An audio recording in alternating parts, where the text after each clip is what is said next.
Good evening, good morning, good afternoon, wherever you might be in the world. We are broadcasting to you today from the UK, here in London, where Hubbub is based.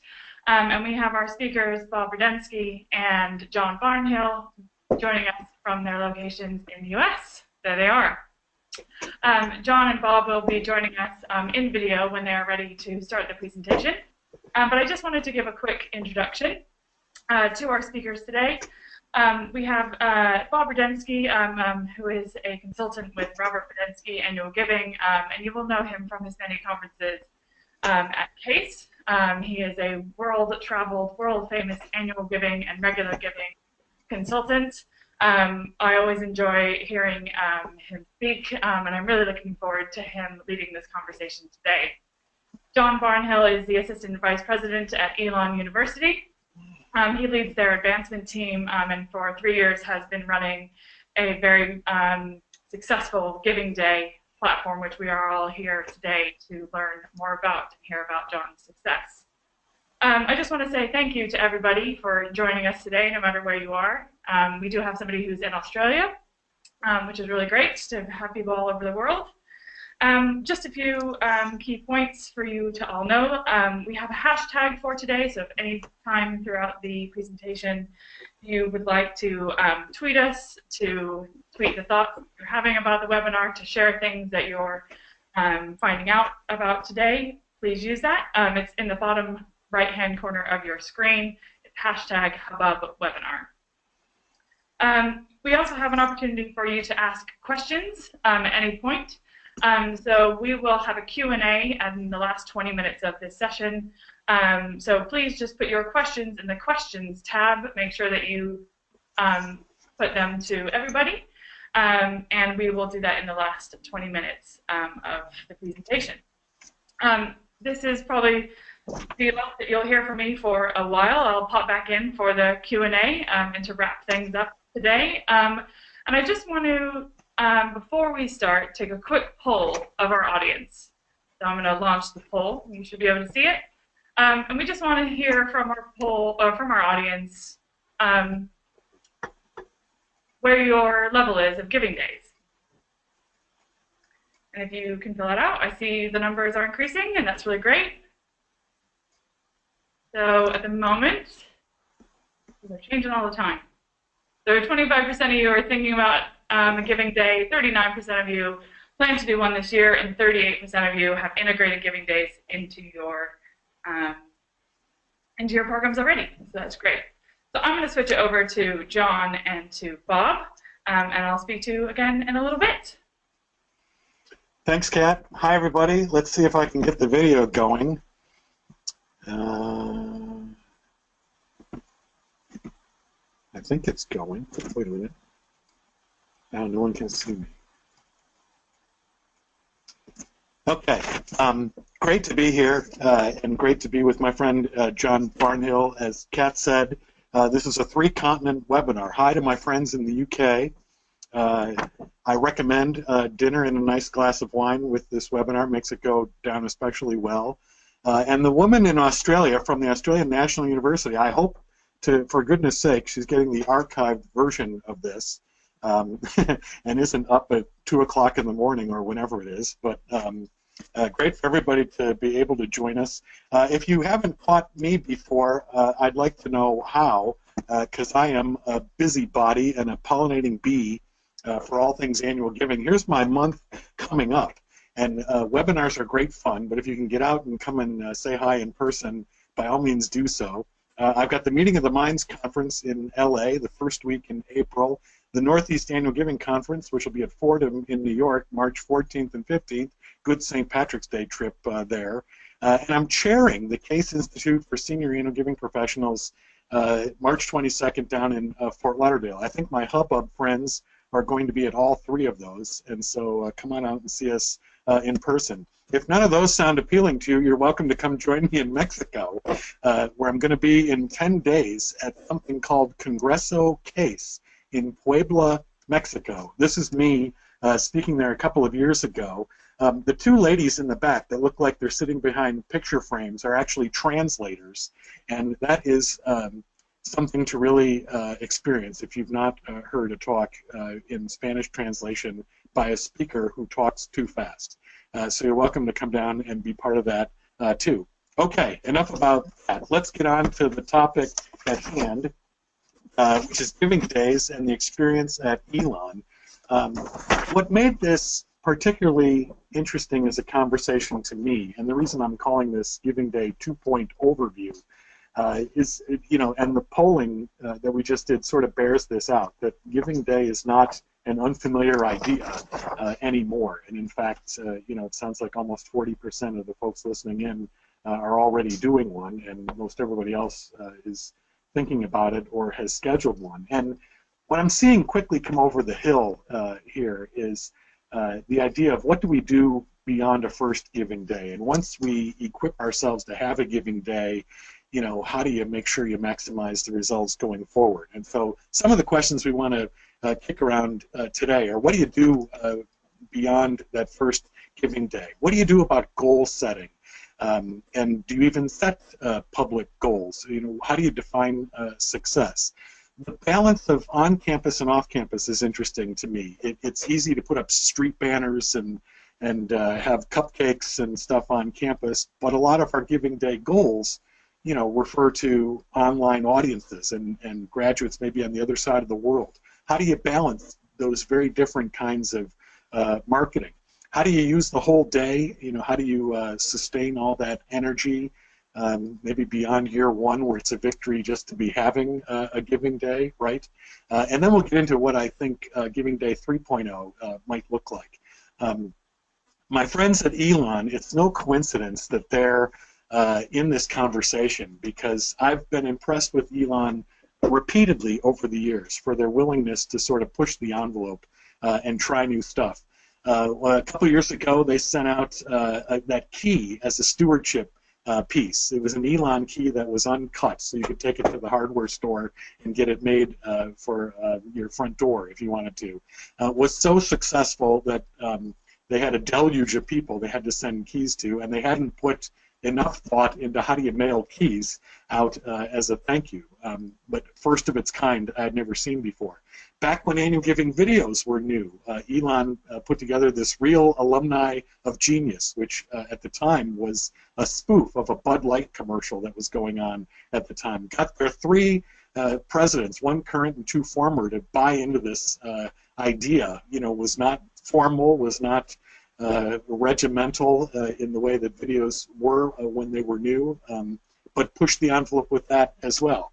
And one more example I had here. When Elon does a challenge, it's not a 1-to-1 challenge, it's a 5-to-1 challenge. And that's a trustee who loves Elon, let me tell you. But particularly aimed at recent graduates and particularly trying to push the envelope and try new things. So it is not a surprise to me that I've got my friend John Barnhill joining us.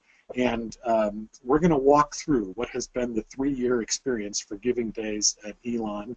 He's going to talk. We've got some things to look at and some history to share with you.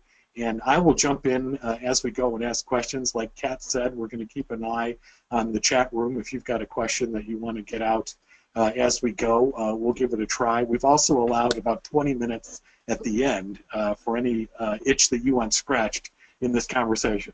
So, enough about me. Let me throw it over without any further ado to my good friend John Barnhill, who will tell us a little bit of the Elon Day story. Hi, John. Hi. I hope everybody can hear me okay. We do look forward to this being much more of a conversation. I have been known to filibuster and can talk nonstop, so Bob's job is to kind of keep it engaging and make it a conversation. So as you can see on Bob's slide right here, I'm going to talk a little bit about the history, what Elon's approach was, examples, tried to give you some good examples of how we framed our conversations around Elon Day, the keys and the lessons learned to how this works, and then a glimpse, hopefully, of what we're looking at for 2017.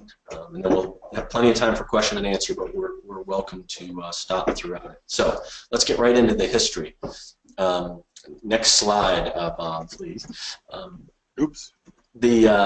So we were coming up on our quasquicentennial. We were founded in 1889, and so we thought, what better time to take advantage of launching some new activities than Elon's quasquicentennial, our 125th anniversary. But we also had something, Elon is known for its planning, and so we have 10-year strategic plans. And as this 10-year strategic plan was built, one of the prime themes, one of the top themes that was put into this plan was building a vibrant alumni network. And how do we engage our 30,000 plus alumni, primarily, which are over 65% of our alums are under 40. So if you think about that audience, it's a young alumni base. So we wanted to try to be innovative and exciting in online giving, of course, and that Elon Day made total sense. Also in this strategic plan is the goal to double alumni participation. So back about 6 years ago, we were at about 16%. We've grown that now to be 22%, but we're on our way to 32%. And you can imagine, as we're increasing the graduation rate every year, and more seniors are graduating, and we have an alumni base that's perpetually young and won't be changing for any time in the near future. That's a really difficult task if we're not engaging our alumni in all ways. And we took a different look at this, and this is, we found fairly innovative to most advancement shops. We look at our alumni engagement as talking to our alums as being partners, advocates, and investors.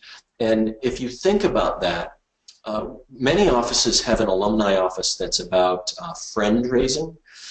They have an annual giving office that might be focused on fundraising, and then you have many other offices just working on engagement of alumni in different ways. And so as a university, we said we want to try to carry all three of these messages from all offices. So instead of having silos approaching alumni, we do it in a very collaborative way, and you'll see that as we talk about Elon Day as a whole. So Elon alumni, we've trained them as their students and now as their alums to be partners, advocates, and investors, all three of those conversations. So our goal, let's have the single largest day of giving in history. So diving into the plan, Bob, next slide. John, I refuse to advance the slide until you answer me this question. Okay. There's a lot of people out there. There's a lot of folks out there, I'm sure, looking at that alumni participation goal doubling to 32%. Can you just add a little bit? Was that your idea? And it sounds like you've already made some headway into doing that. Is that a real number from your point of view? It is a very real number. We talk about it every year. It's a daunting number. It's one that every year gets harder and harder because the alumni base grows that much more. So it's not just we've already doubled the number of alumni donors, and if you think about that, that's pretty remarkable. If you can double the number of your alumni donors, but only go up by certain numbers of percentage points. So I think as time goes on, we've over-focused, in my opinion, on participation. Luckily, as you increase participation, we've also increased dollars raised. But we have not been highly focused on the dollar. It was more about the participation. So, and we've kind of set as the threshold that we wouldn't be asking for gifts under $20. So we basically encourage all of our alums to give at least their class year, which if you think about, you know, it's 1992 for me, and so $20.17 for the seniors. So it's always around that. We know we could increase our participation exponentially if we said, everybody give $1 or $5, but we don't think that's really giving. We think that's kind of a pass-off gift, and so we try not to make that be a focus at all. Okay, now we can move on. That's too bad. Okay, great. So Elon's approach, we set this up to be, again, overly collaborative. We did not want one office on campus launching something that would be university-wide. So we involved the entire university. And so just one of the structural things that we did is we knew we would have events tied to this. We knew technology would be a big deal. We knew marketing and communications, and then your peer-to-peer, your parent-to-parent, your alum to alum, your faculty and staff to faculty and staff, student to student. The volunteer management and goals of Elon Day were something we thought about right up front. And then don't underestimate the benefit of matching gifts. With this, we have a very engaged senior staff. Our senior leadership at the institution is tied into a lot of the planning regular. I think that's like it is at most institutions, but some they're focused on other things, and the rest of the campus is focused on other things. But we have again a pretty engaging senior staff, and so they were involved in this. The president, of course, was on board. The trustees were aware. So Elon Day was something that we were pleased to do. John, one question I want to throw out here that I started with at the beginning was this idea of what's on campus and what's online. That, you know, a lot of people I think are getting into Giving Days to attract younger audiences, to attract alumni anywhere they might be in the world, you know, all of which are smart strategies, but that doesn't necessarily create the biggest visibility on campus. And I've seen places where they neglect the social media strategy a little bit, and then on the Giving Day itself, they're out running around campus trying to round up the usual suspects to make a gift. Anything to say about how that went into your thinking about how to build this? Yeah, I'm going to show a couple of the successes of that as we get ahead, but it is a great point for campuses that think the only thing that happens is if you see it right on campus. We went pretty strong with our social media in the first year. It grew each year, so we were pretty excited about that. But the idea that we would bring alumni back to campus on Elon Day was something we never really thought would be a focus. What we wanted to do is get in the lives of where they were, wherever that might be, and that really tied into the kind of the pride in Elon. And so as we were thinking about it, we knew we wanted to engage students so that they were aware someday Elon Day would be for them as they were alums, but also to talk about the impact of philanthropy on campus. So we did little things like we put bows on different buildings or different items on campus that were made possible because of philanthropy. The phrase I like to use is philanthropy in action. So when you saw Belk Library on our campus, a student would see, oh, there's a bow on that. Oh, this was made possible because of donations from families and the Belk family, you know, and so on. So there was things on campus that were happening, but we really used our chapters and clubs, which have grown exponentially over the years. We now have 37 chapters around the world, and so each of them plan events in their regions, whether it's tied to the theme directly or just a party in itself. So in year one, we set a theme, and I want to make a note of this. We laughed about this at one of the conferences. We talked about this recently. Sometimes people get overexcited about the theme. The theme is important, but don't let that steer away from the structure and the infrastructure that you build for your day of giving. We sometimes got a little bit off guard. Sidetracked by our different themes, and so we always tried to come back to this idea that it wasn't about the theme. That was just something to engage the audience. So in year one, we came up with this: wear your gear, spread the word, and make a gift. And so it was those three simple things that we asked. In year two, we have a tradition at Elon called College Coffee. So every Tuesday morning from 9:40 to 10:20, the entire community can come together and participate in College Coffee. Faculty, staff, students, community members. And so that's something for the past 20 years or so our alums would know of. So we tried to take advantage of that global College Coffee. So wherever you are in the world, celebrate Elon during that College Coffee time, and we live streamed it. But more importantly, we even created I'll show you this in a minute, the marketing department came up with a brilliant idea to create a coffee sleeve so people could hold up their coffee sleeve. And on the back, we'd come up with this kind of sub-theme called I Believe in Elon. And with that kind of ignited this passion that people could say, I believe in Elon, and wherever they are in the world, they could hold that coffee sleeve up, or more importantly, just wear their Elon paraphernalia and show that. This past year, our third year, we came up with a banner day for Elon.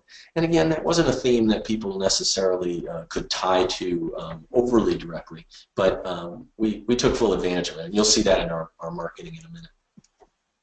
Something we did with technology that most people, I think, would think of naturally, but we created something that we called the live ticker. So as time went on, and we used the mobile devices to make this really primary, so people were watching as gifts came in, that number tick up.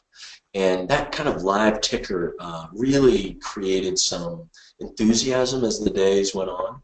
And once we were in our second year, people were expecting to see that number double, and they wanted to reach goals. And as the matches were announced, those kind of surprise announcements as the day went on. We literally in the first year had a donor agree to a $250,000 match if we could hit a goal by midnight.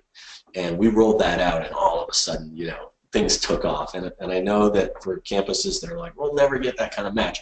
Any size match that you can roll out to say, this is possible if we all come together. That was the purpose. And social media plays a major role in that, as you'll see in future slides. See if Bob's holding me captive to move on to the next one. No, he's going to let me go. All right. So year one, this is kind of what we came up with.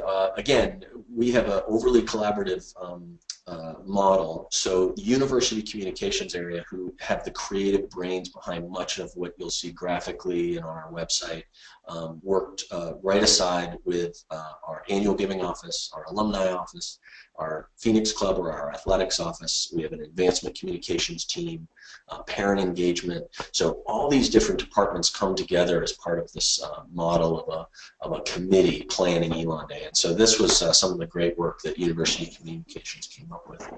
And I think the next slide might even have a sample video. Bob, are you able to play that from there?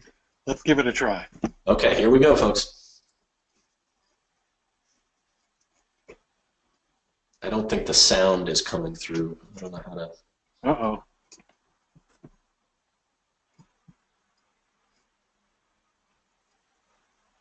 Well, I'll sing along. No, just kidding. So this talks about the importance of the video. And if you Google this, it's on YouTube. So you can find sample Elon Day videos that we've put out. But basically, it was trying to encourage people to wear their gear, show their pride, and of course make their gift as time went on. We can skip through that. Okay. Sorry about that. That's okay. So this is the results that we found from year one. As you can see, we had this infographic, which I highly recommend to people because it's something that can be shared on social media. It's something that was easy to push out in email. So these results, we had 1,013 donors. We raised about $116,000. And notice down the bottom left side of this, the number of tweets and uses of hashtags on that day. You can see that we were a top trending, move my screen so I can read you this, but a top trending topic. When we ever saw that we were trending nationally on Elon Day, for the first time we'd ever done this, we were pretty amazed, and it was because our alums believed so much in Elon Day that they were out there posting pictures, and you can just see some of the samples of some of the pictures that are down there. Those are our three living presidents at the time, with the president of the SGA in that kind of front and forward picture. But that pride, you can't stop that once it's going on across the board. So let's look at. Yeah. Did you have social media goals before you got into this? Was it a goal to be a trending topic? Or did you surprise yourselves? Not even a dream. Not even a dream. We were pretty surprised by that. We did have goals of how we were going to push out through Twitter and Instagram, and as time has gone on, we've taken more advantage of Facebook and other things. So no, they were not kind of explicit goals. They were explicit plans. We had plans for everything, but we did not have that as a goal by any means. And we'll talk a little bit about how you set goals in a minute. So year two, You can see here, this is the coffee sleeve. So we literally, and again, the creative team in our university communications were partnering with us. But that coffee sleeve can be cut out. So it literally was a postcard that we would mail to people, and they could cut it out, and people did. And so we said, join College Coffee. And you can see the date on each of these cards that were mailed out in advance. Really kind of build the enthusiasm about the day of that 24 hours. And you can see examples of what time it would be. That's okay. You can, yeah, go on. And you see people holding up their Elon Day cups. I believe in Elon, and I supported Elon. And it was a great day. They were very creative. They even put in very small print. Please beware of the heat of your coffee. You can imagine what was going on nationally at that time. So we thought it was very funny as it went on. Is the infographic next? I believe. Yes. So the results of this year, you can see we over doubled the number of gifts that came in, and we were pretty strategic about saying, oh. There goes my screen. Yeah, we were pretty strategic about calling this gifts and not donors. We really wanted to emphasize just the number of times people were giving back to the institution. And number of donors pretty much followed that, but sometimes people made multiple gifts throughout the day because they got excited as time went on. We also really increased the number of volunteers that we engaged. So you can see down there 765 Elon Day volunteers. And they were reaching out to their peers, not to the level we had hoped, but any of their social media posts, any of their reach out. I'm a firm believer that if I get an email from a random person, I may give, but if I get a text from a good friend, I'm going to support them. So that was the impetus of this. And then if you think about the total dollars raised, this year we had raised $702,000. And I mentioned before, within that is our $250,000 match. So people really want to designate their gifts to the things they care most about, and we want to support that by doubling that gift as time goes on. So year 3, banner day for Elon. We wanted to just change it up so that it looks different, but people counted on knowing when the day was, and then we actually have a challenge because of this. And it's many of our young alums especially are waiting annually to give on Elon Day. They want the matches. They want to be a part of something bigger than themselves. So it's something that we've kind of created our own nightmare where people now are waiting till the spring of an academic year to make their gift. And that's got good and bad to it. And so it's something be aware of, that you might create your own monster by people waiting, literally telling you, I'm going to wait for Elon Day. So if we can see the infographic, you'll see how we did for this year. So these are just some examples of how we rolled out through social media the goal. And we said, this is what we're trying to reach by this time. We have 250 left. We're almost there. And then when we completed the challenge and reached the number of gifts, we celebrated that too. So here's the final infographic for this last year. So we had 3,749 gifts.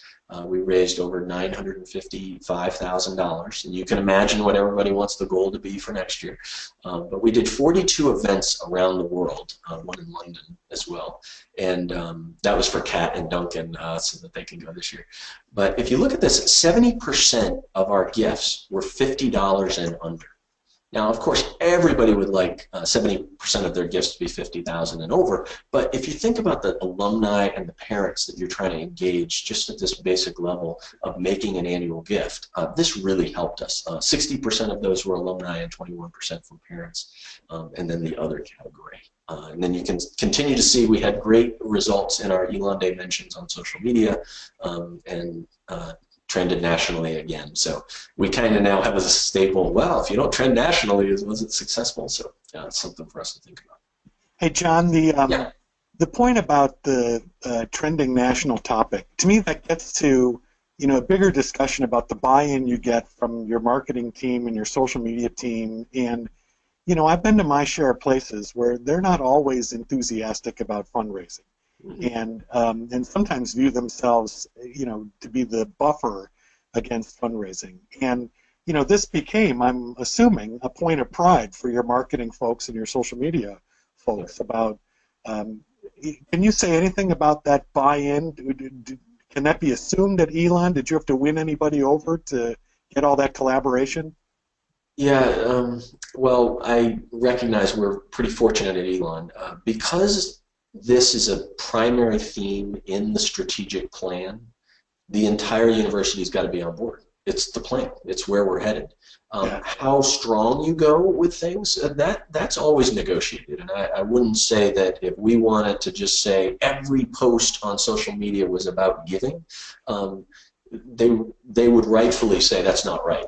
You've got to show the stewardship parts of this. You've got to show the enthusiasm of students that maybe aren't being asked to give as much. We do try to celebrate, the 1889th gift. So we spotlight that person. So they're thinking of creative ways that you can support the message of fundraising without just being so overt. At the same time, they know that as we would send out emails and use social media posts asking for people to participate, gifts would come in. We literally could watch on a board and see gifts being made across the world as we would send out messages through social media and through email. So I would say it's always a negotiation with every partner that you're talking about, whether it's technology or university communications. It's a negotiation. At the same time, they're all sitting at the table planning together with us. So that's the model I would suggest. And I think it deserves to be said, too, that this kind of a thing is a nice way to ease them into the swimming pool.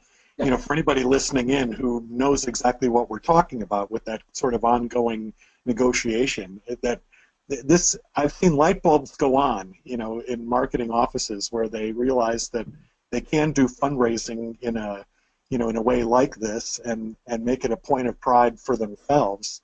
And I think that only helps with negotiations down the road, to use your phrase. And they are in fact winning case awards because of the creativity around the right. data. And so and Elon Day won one of those big ones that we're really pleased with, but it was because of the partnerships from across the campus that we were able to do that as a university.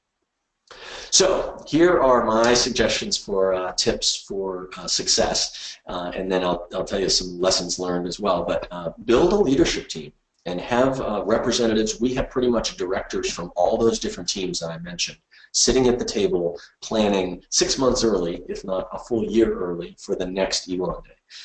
And always we take way too much time talking about the theme, as I warned you about, but at the same time it's talking about the infrastructure and your timeline and your system and your technology and just getting everybody on board. Involving all of your campus constituents, we've done pretty well at this. We've just recently started broadening this to include more of student life and offices that you wouldn't naturally think of that want to be a part of something, especially after it's been the success that we've had on campus. So the thing we've tried to do, the lesson learned there, is don't overpromise and underdeliver. Try to underpromise and overdeliver. And that, I know, is a pretty easy statement to say, but don't go around keep promising to the whole campus that this is going to make everyone's lives better. We have not been able to involve the faculty to the level that we want. We're hoping this year, and I'll tease this out a little bit, that we're going to get the faculty much more involved. They are, we have a remarkable faculty staff giving program, peer-to-peer asks again, and we've got great leadership in our team, but also across the campus. So they get the idea of giving, but they haven't really had the tie to Elon Day per se. There's always other priorities at the institution. You've got to adapt to those. We had this past year a new identity mark that we were rolling out, and so we tied that rollout to Elon Day. And without making it something that would get too much attention, it was something that we could hand out new shirts with the identity mark, new hats, find the logo online and post it in the different regions at events. So we took full advantage of that. The other thing that we tried to do is to try to keep this fun. It is very difficult when you have daunting goals and a dynamic team all focused on their own priorities. But for those of you, we were laughing about this, that you might remember the idea of a war room where you get all your planners together and you're looking at the stats and you're making decisions day of. So we created a success room, and literally 7 a.m. that morning till midnight that night, or even till 1 a.m., we had a leadership team in that success room. Our planning team was there the entire day. And we had many success rooms grow up over the years in different parts of the campus. So one focused on volunteers, one focused on technology. The phone-a-thon was going at the same time, our student calling program. So we created this kind of success room, and at midnight, trust me, when we hit that goal, a champagne popped. So it was a fun thing. And you do have to celebrate. There was a lot of celebration that we did afterwards with our alums, our volunteers, our leaders on campus, and we really tried to overthank our donors after the fact. Everyone wants to see what's that infographic going to say the next day. So we had to be processing gifts as the gifts were coming in so that we could give those final tallies the night of. So really a campus-wide effort. We probably had, Bob, I would say 200 people involved on campus running all of the different parts of Elon Day. The first year, a much smaller group, and then this year coming up, it's going to be a much larger group because we're really increasing our event focus as it goes on. We're going to open it up to questions in a minute, but we're going to have a couple last thoughts. If you want to send any questions over via the chat, we can queue some things up to talk to John about in a minute. John, can you tantalize us with what you see coming there soon at Elon for the next year? Yeah, I'll try. My team, if they knew I was on this webinar, no, just kidding. Don't say anything, no. So our theme, don't share this any widely because we haven't really rolled it out, but we are Elon. You know, and you've heard this kind of phrase, but we think this really has a lot of resonance right now because it's something that is a we. I think Elon sees itself as a we environment, and so it's not I am Elon, it's we are Elon. And so we're trying to take advantage of that around the world. We're going to shift to and I'm a little nervous about this, I'll confess, to more of a crowdfunding-esque model, and I would call that with a centralized theme. So I've got colleagues at great institutions that are really doing crowdfunding in innovative, creative ways. I am not a believer that we can, at this point, let crowdfunding just be the way we would do Elon Day. So I don't have confidence that if a department was launching their Elon Day page, everything would be up and ready with good pictures, good content. So what we've done is we've kind of partnered with them and done most of the work. And then we're going to let them use that page, make small tweaks, but be the social media, the peer-to-peer advocates for their different departments. So in the past, we've had kind of three main ways of giving, three main categories of giving, and this year we're really expanding that. So sports teams are going to be recruiting volunteers and donations. We've got academic departments doing it. Schools, colleges, deans. So it's going to be a little different, and we've invested a little bit in new technology. We're going to be going with a different company. We had done all of this internal in the past, and now we've gone a little bit more external to use this more crowdfunding-esque model. And nurturing this creativity is great. One of the things we try to do is encourage all ideas are good. So now people are thinking about the next year already. We haven't even implemented this year, and people are talking about next year already. So kind of creating that culture of creativity is something that we would really recommend. That's a glimpse. I probably said too much.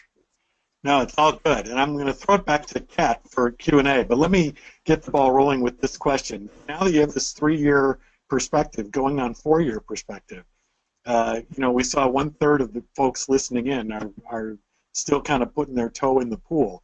Mm-hmm. Best advice you have to somebody who is at the other end of this 3-year progression that you are? You mean just starting, and what would they do? I think my best advice is really create a team of people. Most schools that I've talked to definitely know that they can't do it alone. And so if you can get the right people sitting at the table to be at the ground level of launching it, and you can show successes like at Elon or many of the other schools, and Bob's got some great examples, you can say, we're going to have this success. Let's all be part of that success. And then, you know, the devil's in the details. So how does this impact the accounting department? How does this impact the gift processing department? How does this impact your technology department? How does it, you know, so getting them at the table is the way to go from it. And I would not start late. Start early with your planning and be ambitious. Try to set a good timeline and goal, but it takes a lot of time to build these things and test them and be ready. So I would get well ahead of it, at least a semester ahead of launching it. Okay. Ken, are you there? Do we have any questions? We have quite a few questions. So I'm gonna just say that when you're looking at your answers, guys, just try and make them quick so we can fit in as many as we can. Quick but concise. I hear you, Kat. I know what you're saying. Oh, elaboration, John. Okay, so our first question is, how do you create the live ticker? And was this an in-house created opportunity, or did you do it outside? I just won a bet. Oh, you did? Now we can ask. Oh, good. Yes, you did.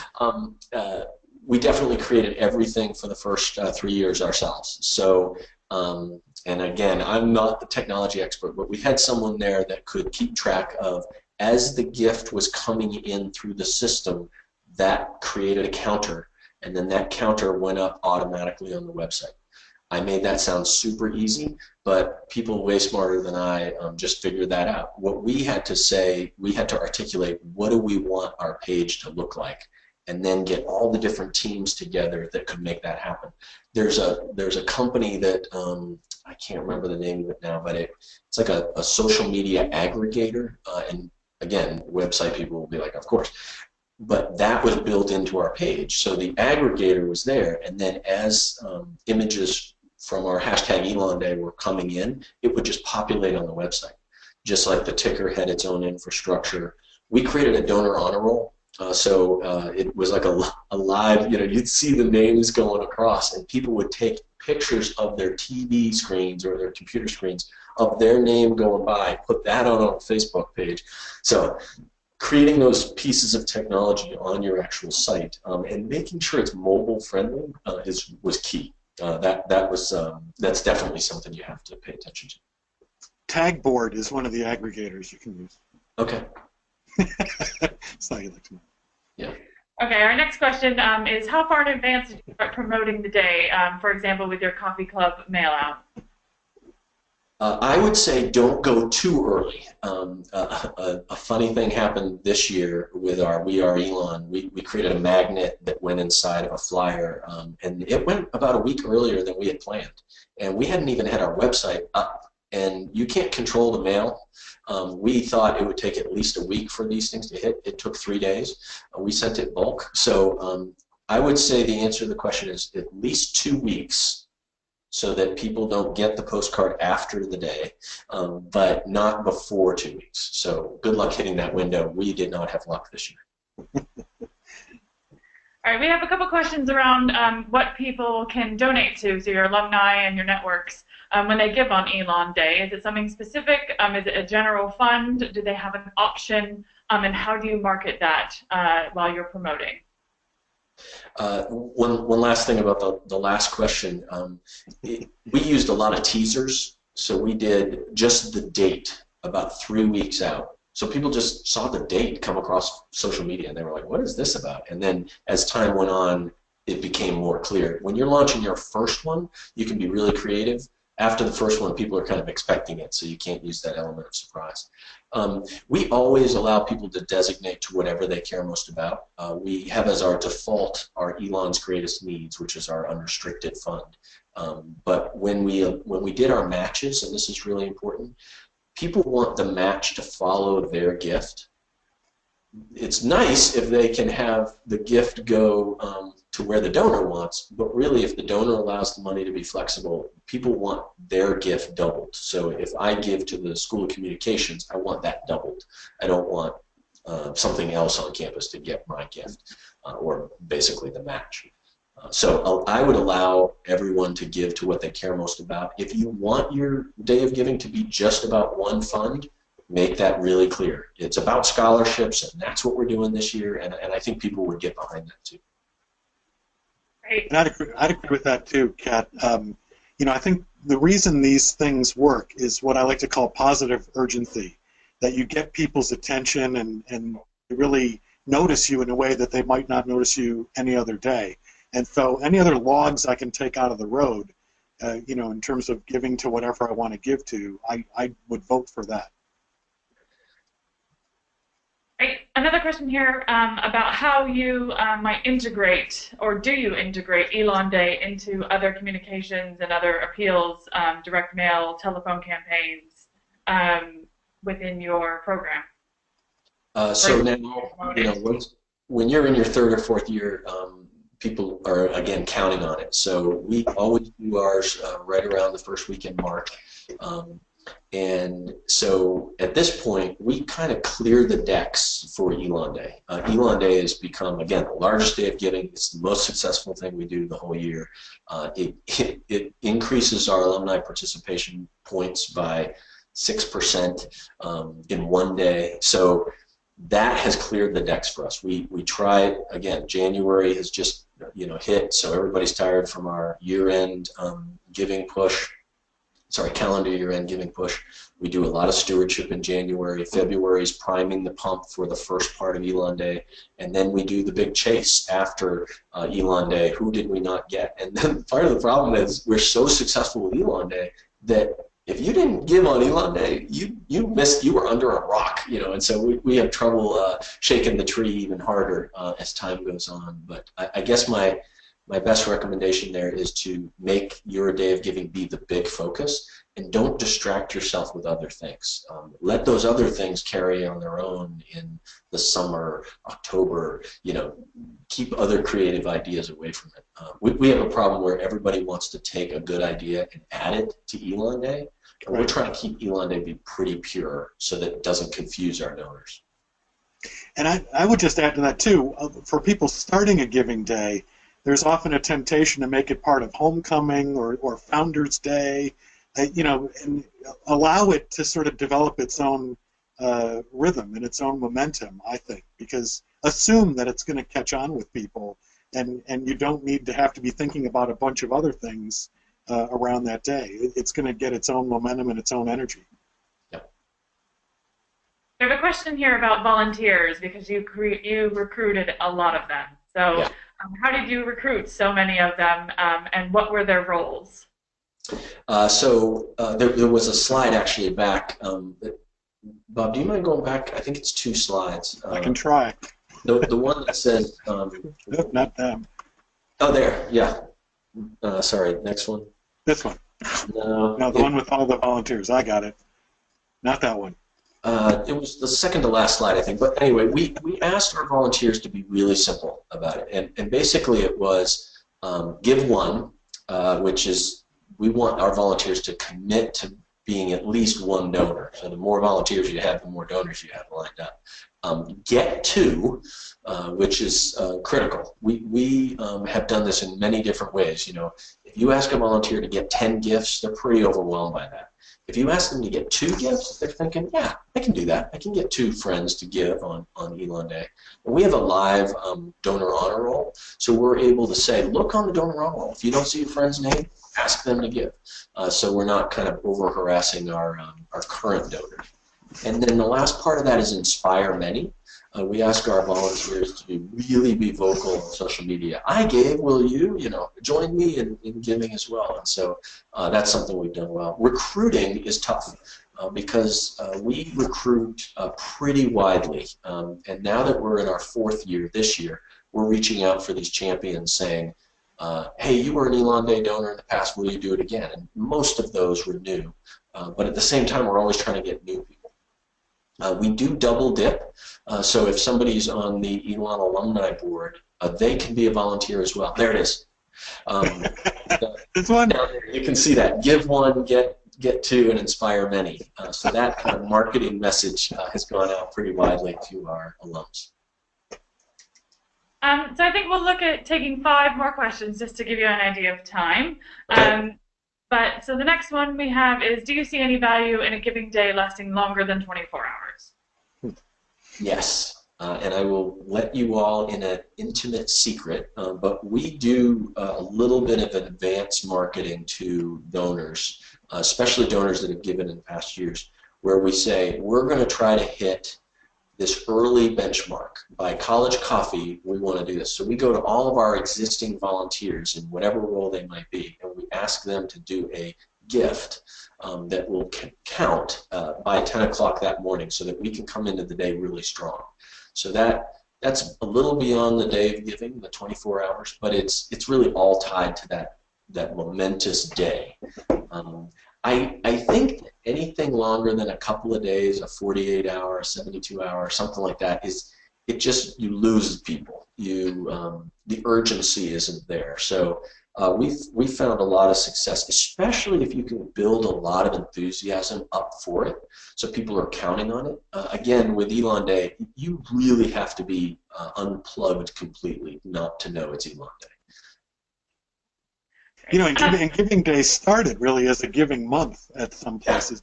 Dartmouth was one of the first, you know, and then it was 72 hours and 48 hours, and so there's no reason why you couldn't, I guess. But John's point is the most important one, that if you focus that energy, and, you know, we already talked about the marketing office and the communications people. I think part of their buy-in at some places is because they can see sort of the finite feel to this, and I don't mean to paint them in a bad light at all, but I respect that they've got other messages they're trying to get out, and I think John's right that you should be able to accomplish most of what you're trying to accomplish with my positive urgency, you know, in a 24-hour time frame. That's a good point. So your numbers keep increasing every year, and it's amazing. And I think some people in our kind of questions room want to see or want to know how many of those people are new donors and new donors every year.